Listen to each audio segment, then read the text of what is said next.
Hi everyone, welcome back to my channel. This is Heidi from My Reading Life, and I'm here today to film hopefully a quick recent and current reads video. I tried to film outside because it's totally beautiful out today, but it's too windy and the wind noise in the camera was irritating, so gave that up. And you will notice that I am in my house filming in my normal location, or one of my normal locations, and that's because I'm doing laundry because we have no laundry at camp. So I'm going back to camp, but just for the moment I'm here. Figured it was a good time to film a video. So this week I finished on audio The Man They Wanted Me to Be, Toxic Masculinity and a Crisis of Our Own Making by Yates Sexton. This is a nonfiction memoir that I first heard about on Literary Disco, a podcast where they talk about all different kinds of literature. And I think it was way back, even last spring, they filmed an episode of them talking, the three co-hosts, talking about this particular book. And it sounded so good that I immediately went on to Scribd to see if it was available, and it was, and I downloaded the audiobook and started listening to it. It's quite a short audiobook. I think it's maybe even less than 5 hours long, so it's perfect quick audiobook. It was really interesting to listen to a book about toxic masculinity from a male perspective. Never really read a book from that perspective before. And Sexton really talks about his own experiences with masculinity, but also brings in a lot of research and a lot of what is now currently known about masculinity, toxic masculinity, especially from a Western American perspective. So it was good that way. I will say I did think it was a little bit thin. It's a little bit just skimming the surface of the issues. There was a lot that I felt he could have gone into more in depth, whether it be the sort of the American ideal of the cowboy and how that has led into our idealized version of a masculine figure, how marketing and advertisements such as the Marlboro Man have played into our current ideas of what makes a man. All that sort of stuff. I could have listened to or read much more information than was provided in this short memoir. And the other thing that kind of bothered me about it, while I overall enjoyed this, was Jared's father, for most of his childhood, was abusive to his mother, was a drunk, did drugs, was horrible to Jared, called him names, didn't want to have any kind of relationship with him.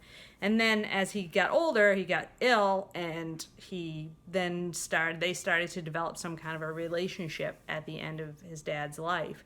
But I still never felt that Jared he just sort of let go of all the bad shit his dad had done without really calling him on his behavior. And he sort of excused it as, well, that was how my dad was raised, and he was brought up that way, and that's how men in that age were brought up, and so he just sort of brushes it aside. And I felt like that could have deserved, his father's behavior deserved a much harsher critique than I felt it received in the end. So a few minor quibbles there, but it was a really good big picture overview of toxic masculinity and how it impacts boys and men, especially in America.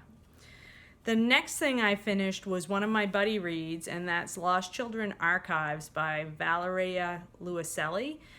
This is a book that has been talked about a lot on BookTube. It's made several prize lists. I've talked about it a couple of times before as I've been in the process of reading this book. And it didn't turn out so well for me. I finished the book, but it was only just an average read for me in the end. I really appreciated the themes that Luiselli was exploring in this novel, themes of parenting, of immigration, and what it's doing to children, our policies at the border, what that does to children and families. She was the whole part of another theme in the book is what happens when a marriage is not working and two people start drifting further and further apart, and what impact does that have on the family as a whole. But the narrative itself it's in a road trip, right? It's these 4 members of a family, the father, the mother, the son, and the daughter. The son is 10 and the daughter is 5. None of whom have names. They're not named other than nicknames that the children give each other at some point during the trip. They all pile into a car at the beginning of the novel and they start driving to the American Southwest. And so you're stuck in a car with these 4 people, but I never really felt that I got to know the mother or the father very well. You kind of get to know the children, but everything else is it's very much at a distance. And I assume that was done on purpose, but that doesn't make for me to be very connected to the story. So the first half of the book is all from the mother's point of view, and she's kind of in her own head. Well, no, she is in her own head through the whole first part of the book is from her perspective. So obviously she's in her own head, but she's really in her own head. She's really consumed with her own issues and her own anxieties and all of that, and thinking about these migrant children and what's happening to them, which is a horrible thing, and she's dwelling on it. But in the meantime, she has these 2 children in the back seat that she's sort of not paying as close of attention to as she might otherwise. And then part of the way into the book, you get a part of the story is told from the boy's perspective, which was a little bit more successful, but then it all falls apart for me, or at least for me, it all fell apart at the end and kind of got weird. And Luiselli tries on multiple different styles of writing within the narrative, and I felt that was not as successful as you might otherwise hope it would be. So overall, I would just give this like an average rating for me. It was good. There were sentences and sections of the writing that were really beautiful, but I never really felt the connection to the parents in the book, and I think there was some weird choices made that I just had problems with. So, my opinion.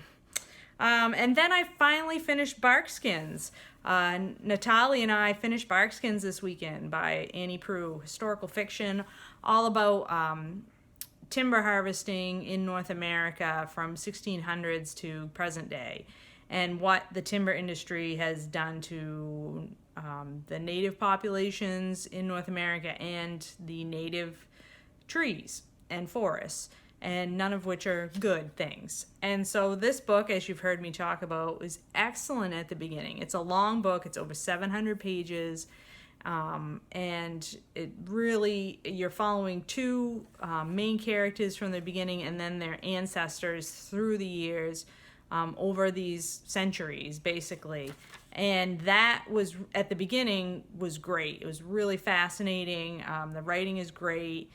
And then the last 250 pages, it just, again, goes all to pieces. And I personally feel Proulx did not stick the landing on this one.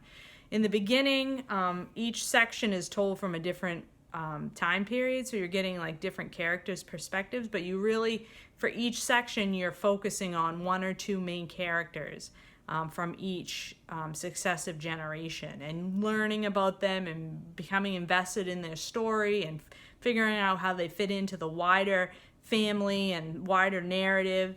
And then in the last 2 sections, it's just this litany. It's just this list, because she covers, 100 years in the time frame, whereas before it was like 20 or 40 years that she was covering. So that having to cover that longer time span meant way more characters. You never get to know any of those characters, and she only just lightly touches on like so many issues and themes that she should have delved into more deeply, especially since she had given stuff such a long time period in the end. So the pacing is entirely weird in this book, and it just didn't work for me at the end, and it really has colored my opinion of the entire book.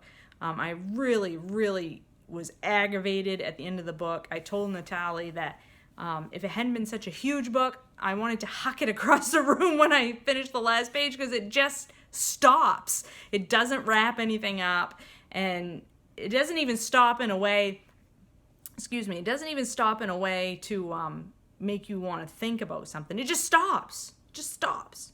Very frustrating. So that was disappointing for both of those books because I invested, especially in Barkskins, I invested several months here in that book. And then, you know, I was disappointed in Lost Children Archive because I had loved her essay, Tell Me How It Ends, so much. So that's the way it goes, though, sometimes. On the brighter note, I'm still working on The Warmth of Other Suns by Isabel Wilkerson, nonfiction about America's Great Migration of Black Americans from the southern part of the U.S. to the north and the west. And I am on page 302 of this very large book. Buddy reading this with Doris and Patrice and Karen and loving it. This is such a good piece of narrative nonfiction. Isabel Wilkerson is a master. We're following 3 main case studies, and interwoven in these 3 individual stories is all the history from the end of the Civil War to the Civil Rights Movement in the United States. And it's told in a way that it's very compulsively readable. So loving that. And as I said before, along with that, I'm reading this middle grade novel, The Watsons Go to Birmingham, 1963, as sort of a companion to The Warmth of Other Suns. This is a story about 10-year-old Kenny and his family. He is growing up in Flint, Michigan, and it's sort of all the exploits he gets up to with his brother and I think he has a sister. His little sister. He has an older brother and a younger sister, and it's just funny and poignant and lovely, and I'm already on chapter 8 in this, and I could just gulp it down, but I'm sort of forcing myself to read slowly through that. I also picked up this week The Soul of an Octopus, a surprising exploration into the wonder of consciousness by Montgomery. I mean, this book's been everywhere too. This was a National Book Award finalist. Piece of natural and science writing about the octopus. And this book is lovely, like every page has a little illustration of a octopus on it in the corner. And then here in the middle, we have full color pictures of some of the octopuses that we get to meet in the story. And then other marine life. I mean, just gorgeous. I'm on page 88, and this also fantastic nonfiction. If you like science fiction, science writing, if you like books about animals, things like H is for Hawk or The Sound of a Wild Snail Eating. This doesn't have sort of the sad memoir part of it. This is really about octopuses and their intelligence and their what we know about this amazing species, and not just one species, but this amazing group of species, and it's just fascinating. I'm loving that so far. And then I've also picked up 1984. I'm kind of listening to this on audio, and I have this book to read the text if I want to in between. I think I read this when I was a preteen, after I read Animal Farm, but I really don't have any specific memory of it other than pop culture knowledge, so I figured it was a good time to read it again, and I have been slightly horrified at how much it mirrors the present-day political situation. That's all I want to say about that right now. And then tomorrow I will be starting another buddy read, and that is a fantasy novel, The City of Brass by S.A. Chakraborty. I'm going to be reading that with Lindsay over the next 2 weeks, basically the end of September. So looking forward to that. I haven't read a fantasy book, like a straight up fantasy book, in quite a while, so I'm really excited to get back into a fantasy book and looking forward to my buddy read with Lindsay. So that's it. That's what I have recently read and what I'm currently reading and what's upcoming in the next week. I hope you're all doing well, finding great books to read, and I'll talk to you later.